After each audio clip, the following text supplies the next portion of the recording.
Good evening, my name is Linda Lai, and I'm a staff attorney with the ACLU of Northern California. Miguel Vargas and Ed Pio have also graciously ceded their time to me, so I would request, and Joshua Daniels, thank you.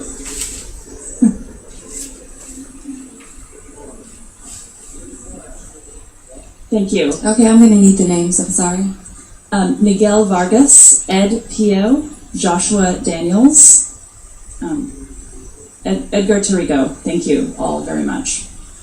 The DAC raises enormous privacy concerns because it would allow for the warrantless and comprehensive surveillance of Oakland residents who have engaged in no wrongdoing whatsoever. This raises grave privacy and associational concerns under our federal and state constitution. And I want to touch briefly on why the DAC is so intrusive and why you must stand up for privacy.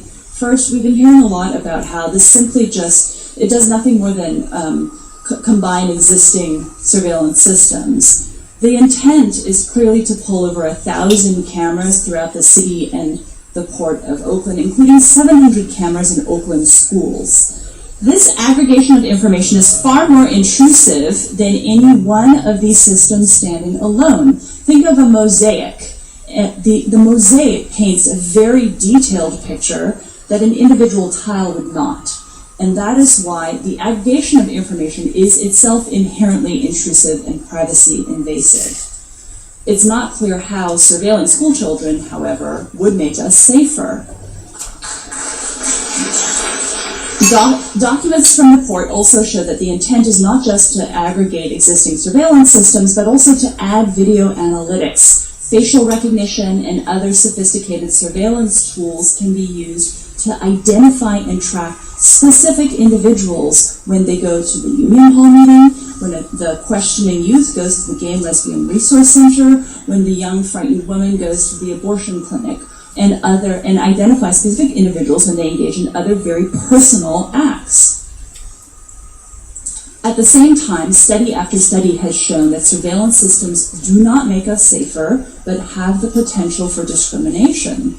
Studies from the United Kingdom, where CCTV, closed-circuit television, is far more pervasive, have repeatedly shown that it does not result in a net crime deterrent. You can engage in more effective policing through safer measures, through less privacy invasive, less costly measures like increased street lighting. The studies consistently show that CCTV does not generally reduce crime. At the same time, the studies also show that people of color are 2.5 times more likely to be targeted by CCTV, that 1 in 10 women is monitored for purely voyeuristic reasons unrelated to security. So we have the potential for discrimination, we have no increase in safety, and we have tremendous privacy invasions.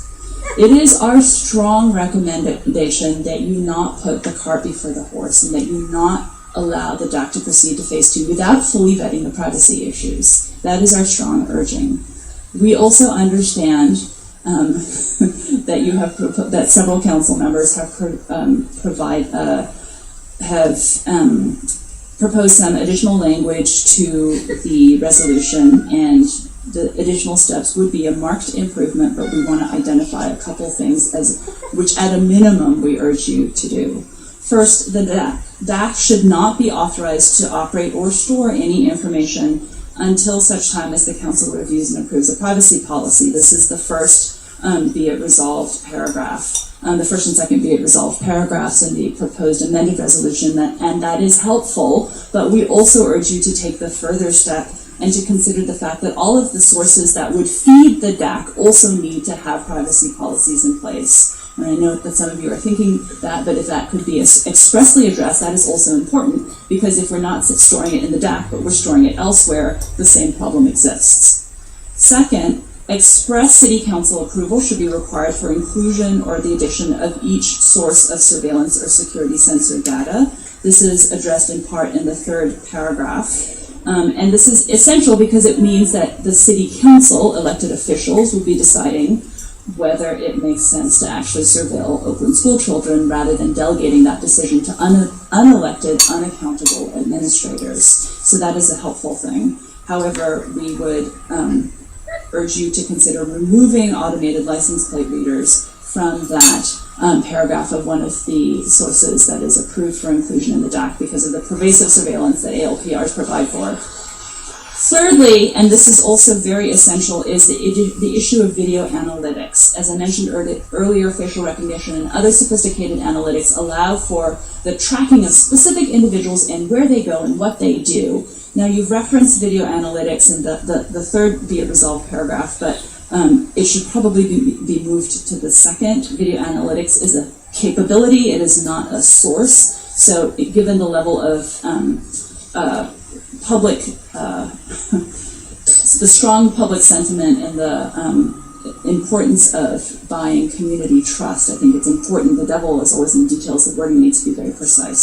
So we urge you to stand up for privacy and not to let the cart before the horse. No blank checks. Thank you very much.